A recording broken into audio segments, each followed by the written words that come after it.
Well, I've been starting to get a little concerned. There's reports about a dog flu, canine influenza, and I'm like, what the heck is with that? So, you know what? We thought, let's talk to our vet, Matt Woddington. So, Matt, what's going on, and is this something that we need to be worried about with our dogs here in the Treasure Valley? It's definitely a possibility of something you have to worry about, which is a very waffly answer. But that being said, it's considered an at-risk vaccination for dogs. Dogs that go to boarding facilities, doggy daycare, those kind of things, it's likely something you should get your dog vaccinated for.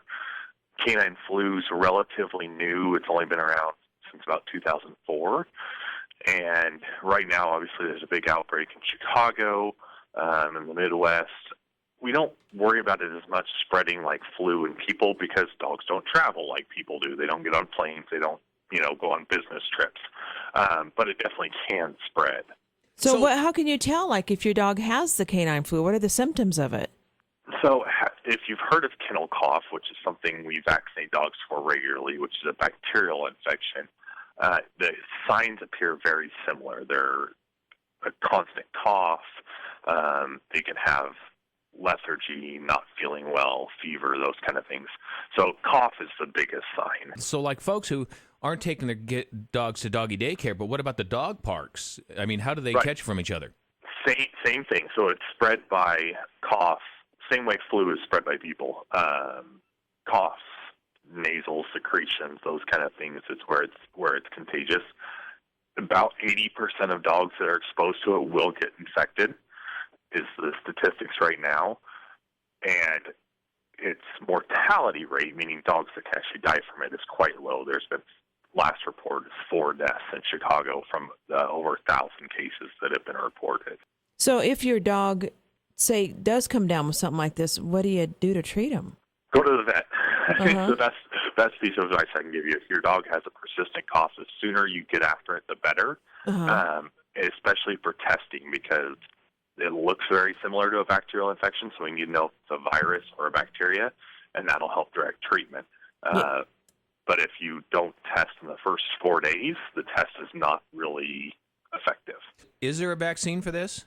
There is, and it's kind of like the flu vaccine in people. It's not perfect, but it does reduce shedding and the period of time and the severity of it. Well, what if you happen to, say, be traveling and you loved up somebody else's dog and then came home to your dog? Yeah, is it catchable from humans or just... Yeah. It is.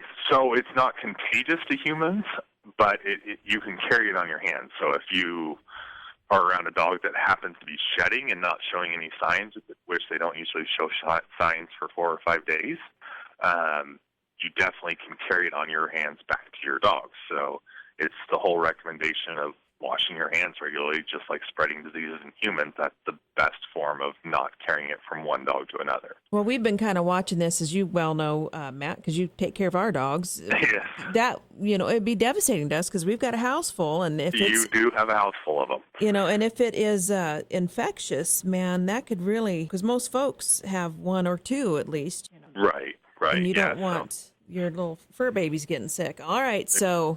Yeah, thanks. We'll keep an eye out on stuff. And have you had any cases reported here in the Treasure Valley as far as you know?